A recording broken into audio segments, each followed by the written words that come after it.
cómo se aborda un paciente con hipertiroidismo, pero vamos a utilizar la enfermedad de Graves, que recuerden que es lo más común, para ir paso a paso viendo cómo hacemos el abordaje, cómo lo optimizamos para que puedas ya poder abordar cualquier hipertiroidismo, pero lo hacemos con la enfermedad de Graves, que es la causa más común, para que te vayas dando una idea muy bien o una mejor idea de cómo se va haciendo paso a paso este abordaje.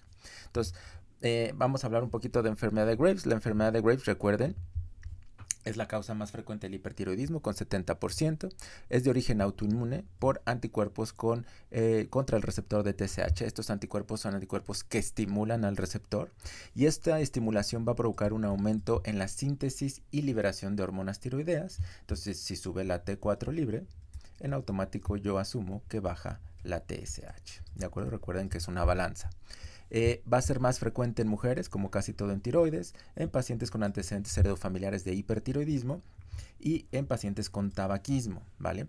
Y se va a caracterizar la enfermedad de Graves por esta triada: hipertiroidismo primario, más bocio, más exoftalmos. Entonces, si yo tengo un paciente que tiene bocio, exoftalmos y datos de hipertiroidismo primario o hipertiroidismo primario en el perfil tiroideo, en automático yo tengo que asumir que ese paciente tiene enfermedad de Graves. Entonces recuerden, mujeres jóvenes entre 20 y 50 años, datos de hiperbocio y exoftalmos, en automático enfermedad de Graves hasta no demostrar lo contrario.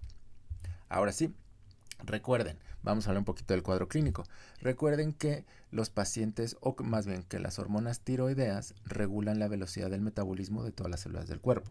Entonces, hablando de hipotiroidismo, recuerden que los pacientes todas las células estaban trabajando en cámara lenta, bajaba la tasa de filtrado glomerular, había estreñimiento, edema, ¿no? Aquí es totalmente lo contrario. Aquí va a haber un aumento en la velocidad. Entonces, el paciente va a tener datos característicos sugestivos de que todas sus células están funcionando a una velocidad mayor, o sea, el paciente está en cámara rápida.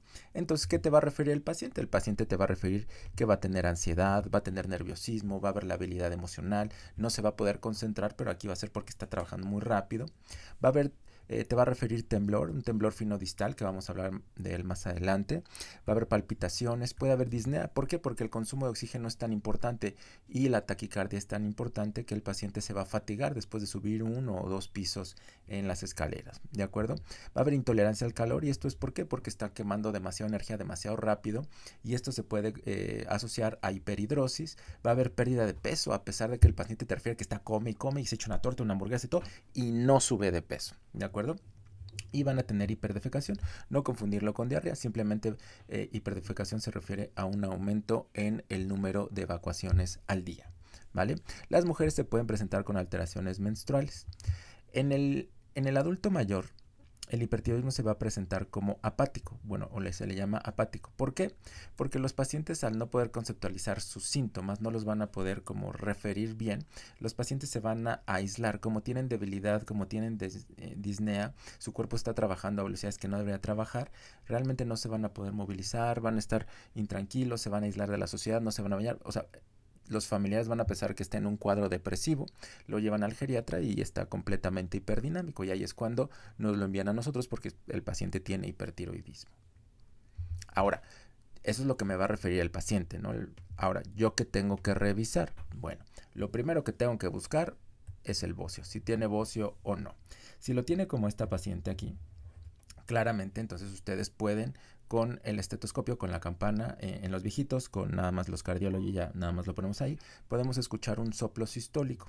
Si lo palpamos, si el bocio está así de grande, podemos palpar un thrill, ¿va? Entonces, lo primero que tenemos que buscar es bocio.